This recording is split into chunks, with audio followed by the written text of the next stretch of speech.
Bienvenue dans cette 4e vidéo de notre série sur les pierres. Aujourd'hui, on va parler de clarté, d'intuition, de travail sur soi, de comment utiliser les pierres pour mieux se comprendre. On a tous des moments où on a l'impression d'être dans le brouillard. On ne sait plus quelle direction prendre, on doute de ses choix ou on sent que quelque chose nous bloque sans arriver à mettre le doigt dessus. L'objectif de cette vidéo, c'est de vous présenter des pierres qui agissent comme des projecteurs. Elles ne vont pas vous donner des réponses, bien évidemment, sur un plateau d'argent, mais elles vont vous aider à faire le tri dans vos pensées pour que vous puissiez voir la réalité telle qu'elle est. On va explorer ensemble 9 pierres qui travaillent sur l'intuition et la clarté. On va voir comment elles peuvent vous aider à mieux vous comprendre et à écouter votre petite voix intérieure, celle qu'on étouffe trop souvent sous le bruit du quotidien. Encore une fois, je vous rappelle que ces pierres sont des supports de travail. Si c'est la première vidéo de la série que vous visionnez,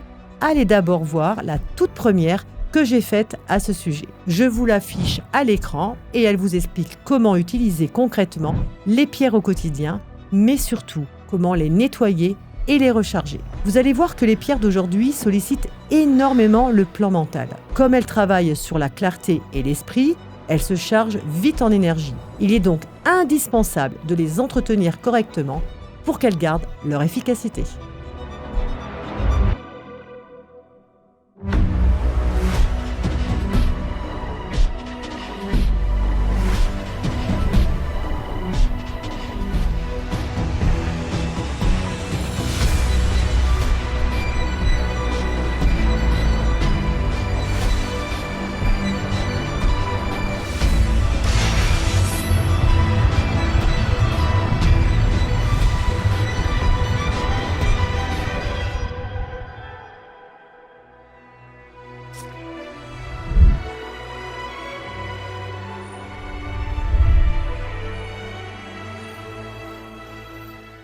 Nous allons voir d'abord les quartz.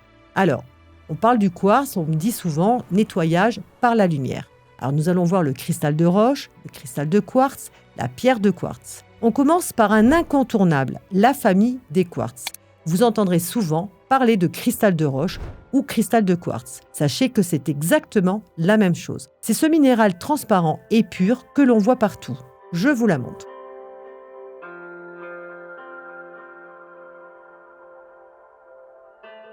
Alors là, vous avez donc le cristal de quartz, là vous avez la pierre de quartz et là vous avez le cristal de roche. Alors comme vous pouvez le constater, elles sont hyper translucides, on voit vraiment à travers. Celle-ci par exemple, la cristal de roche, elle est un peu plus bleutée, sinon les autres seraient... Et celle-là, elle est vraiment mais transparente, vraiment, c'est comme une goutte d'eau. C'est vraiment, d'ailleurs, elle a un peu la forme d'ailleurs d'une goutte d'eau, assez mignonnette. Donc voilà, les fameux quartz dont je parlais tout à l'heure. C'est le minéral vraiment transparent et pur que l'on voit partout. S'il est considéré comme un indispensable, c'est parce qu'il est polyvalent en fait. Il peut s'adapter à toutes les situations. Contrairement à d'autres pierres qui ont une fonction très précise, le quartz est une page blanche. Il peut s'adapter à toutes les situations parce qu'il prend la couleur de votre besoin du moment. Que vous ayez besoin de vous concentrer sur un dossier difficile, de méditer calmement ou simplement d'y voir plus clair dans une relation. Il va servir de support pour amplifier l'énergie que vous y mettez. Le quartz fonctionne aussi comme un amplificateur. Imaginez que c'est une loupe. Si vous avez une idée en tête, il va lui donner plus de force et plus de clarté. Si vous cherchez à comprendre une situation, il va accentuer votre capacité d'analyse. C'est une pierre qui agit comme un filtre. Elle aide à évacuer les pensées parasites pour que vous puissiez enfin écouter votre instinct sans être pollué par le stress ou les doutes. On parle aussi, parfois, de pierre de quartz pour des morceaux plus bruts, moins transparents. L'idée reste exactement la même. C'est la pierre vers laquelle on peut se tourner quand on sent que son mental est un peu embrouillé. Elle sert à faire le vide pour repartir sur des bases saines et une vision plus nette.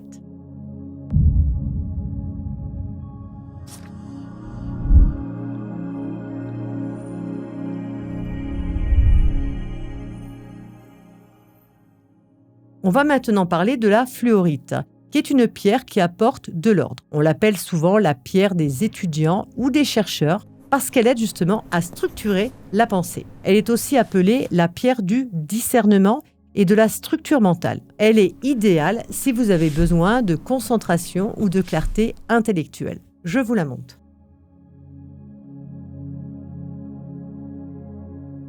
Donc voilà la fluorite verte. Si vous avez 1000 idées à la seconde et que tout se mélange, la fluorite est votre meilleur allié. Elle aide à organiser les pensées et à dissiper la confusion. C'est aussi une pierre qui participe à l'apaisement du stress, car souvent, le stress vient justement du sentiment d'être submergé par trop d'informations. En remettant de l'ordre dans votre tête, elle vous redonne tout simplement le contrôle.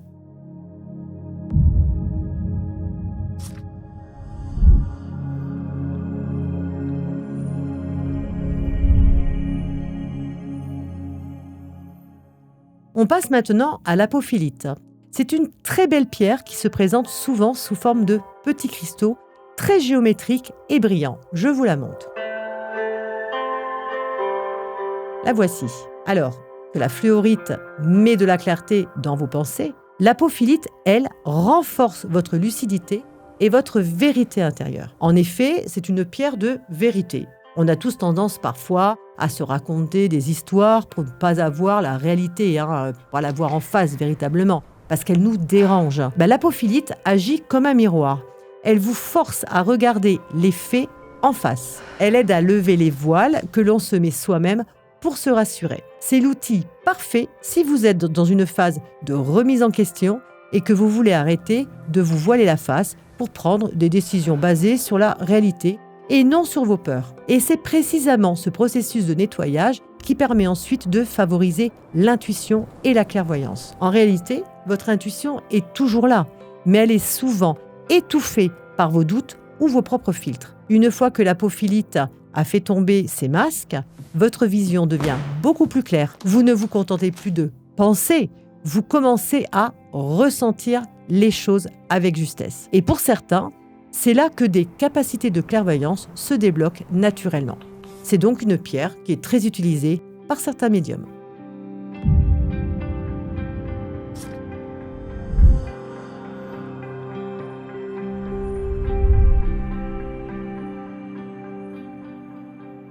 Nous allons maintenant parler du lapis lazuli. C'est une pierre chargée d'histoire. Dans l'Égypte ancienne, elle était réservée aux pharaons et aux personnalités de pouvoir. En effet, elle est considérée comme étant la pierre de la sagesse et du discernement. Quand on est face à un problème, on a souvent tendance à paniquer ou à tourner en boucle sur des détails inutiles. Le lapis lazuli, c'est la pierre qui vous aide à prendre de la hauteur. Je vous la montre. Une très belle couleur bleue en plus. Alors celle-là, je l'adore. C'est vrai que c'est une des pierres que j'apprécie énormément. Alors vous allez dire, oui, elle aime beaucoup toutes ces pierres. Je l'ai déjà dit. Oui, quand on travaille dans la médiumnité ou la spiritualité, en effet, il y a des pierres sur lesquelles on est beaucoup plus attiré, où on a plus d'affinité. Celle-là fait partie des pierres que j'apprécie, c'est vrai. Elle va vous permettre justement de regarder votre situation de l'extérieur, comme si vous étiez spectateur, pour comprendre ce qui se joue vraiment là, à l'instant T. C'est un outil intéressant également si vous avez une décision importante à prendre et que vous voulez être certain de ne pas agir sur un coup de tête ou sous le coup de la peur. Elle remet de l'ordre et de la sagesse dans vos réflexions.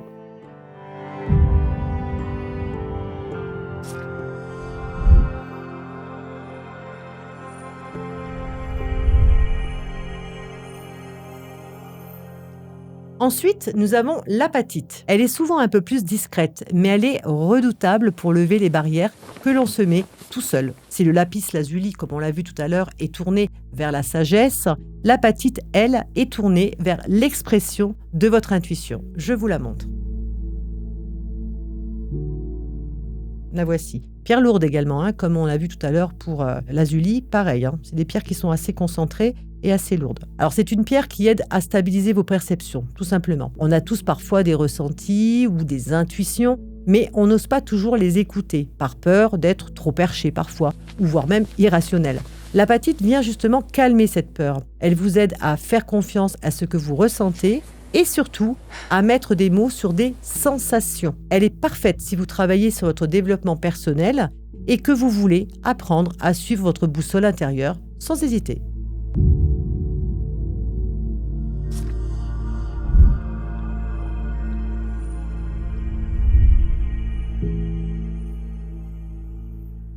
On va terminer maintenant avec deux pierres très puissantes pour le travail intérieur. Nous allons voir d'abord la malachite, puis après la lasure malachite. La malachite est d'un vert intense avec des rayures. Je vous la montre de suite. Pierre que j'affectionne également. Je préfère vous prévenir, ce n'est pas une pierre douce. En lithothérapie, on l'utilise pour faire remonter à la surface ce qui vous encombre. Si vous avez des émotions refoulées ou des vieux blocages que vous avez mis sous le tapis depuis des années, la malachite va agir comme un révélateur. Elle ne va pas régler le problème à votre place, bien évidemment, mais elle va vous forcer à le voir en face. C'est une pierre de transformation qui peut être assez remuante, parce qu'elle ne vous laisse pas stagner dans votre zone de confort. Elle vous pousse à identifier ce qui ne va plus pour que vous puissiez enfin décider de changer les choses. Et pour finir, on a l'azur malachite. Je vous la montre. Alors c'est une pierre pareille, assez dense et assez lourde. Elle est très belle aussi, des aspects verdâtres, bleus, blancs. Très très jolie pierre. Alors l'azur malachite, comme son nom l'indique, c'est un mélange naturel d'azurite bleue et de malachite verte. Pour bien comprendre cette pierre, il faut regarder déjà ce que l'azurite fait de son côté. L'azurite est une pierre de connexion mentale très forte. Son rôle, c'est de vous aider à comprendre l'origine de vos problèmes. Elle permet d'analyser également vos pensées avec énormément de recul pour identifier vos propres schémas de fonctionnement. C'est la pierre du pourquoi. Pourquoi je réagis comme ça? Pourquoi je bloque ici? C'est pour ça que le mélange avec la malachite est parfait. L'azurite vous apporte la vision et la compréhension pour mettre le doigt sur le problème, tandis que la malachite vous donne l'élan nécessaire pour affronter ce blocage et la dépasser. C'est l'outil idéal si vous voulez faire un vrai mélange intérieur. Vous ne vous contentez pas de voir ce qui ne va pas, vous vous donnez les moyens de transformer la situation pour de bon.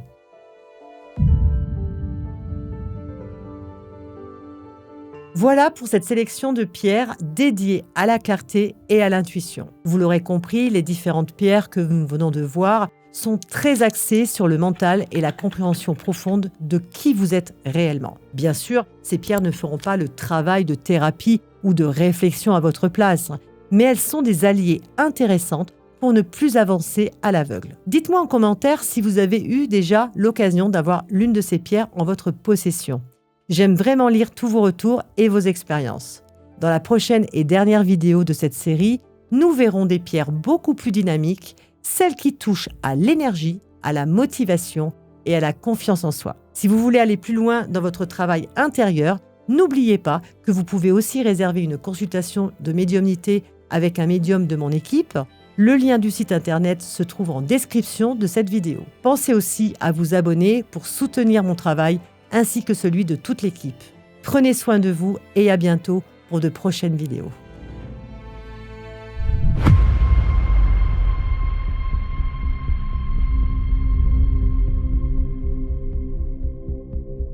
Imaginez une journée entière, totalement hors du temps, dédiée à la médiumnité et à la spiritualité. Je suis ravie de vous annoncer que j'organise un événement exceptionnel le 13 juin à Toulouse. On va enfin pouvoir se rencontrer. Oui, vous avez bien entendu, une journée entière pour vivre une expérience inoubliable ensemble. Attention, les places sont limitées et vont partir très vite. Alors je vous invite à prendre votre billet dès maintenant. L'objectif de cet événement est très clair. Casser la barrière du virtuel pour partager un moment unique à vos côtés. Vous allez pouvoir assister à des conférences et des ateliers exclusifs que je donnerai personnellement. Mais ce n'est pas tout. J'ai également réuni plusieurs médiums de mon équipe qui monteront sur scène pour partager leur parcours avec vous. Et comme je ne fais jamais les choses à moitié, j'ai également prévu plein d'autres surprises pour rendre cette journée encore plus magique et riche en émotions. Cet événement est également une occasion unique de rencontrer des personnes qui vous ressemblent et qui partagent vos passions dans une bienveillance totale. Et pour que cette journée soit encore plus mémorable, j'ai décidé de créer une expérience VIP. En choisissant cette option, votre journée ne s'arrête pas aux conférences. Elle va se prolonger jusqu'au soir avec un cocktail d'ambiance en présence d'un DJ set. Pour poursuivre la soirée, il y aura également un dîner privé au restaurant avec tous les médiums de l'équipe et moi-même, évidemment. Ce sera un moment privilégié où on pourra réellement échanger, discuter et créer une proximité qu'on ne retrouve nulle part ailleurs. Pour faciliter votre venue et votre organisation, c'est très simple. J'ai aussi mis en place des partenariats locaux. Vous aurez accès à des réductions exclusives sur des hôtels et des restaurants situés à proximité de l'événement. Alors je n'ai plus qu'une chose à vous dire. On se retrouve à Toulouse le 13 juin. J'ai vraiment hâte d'y être et de partager cette journée exceptionnelle à vos côtés.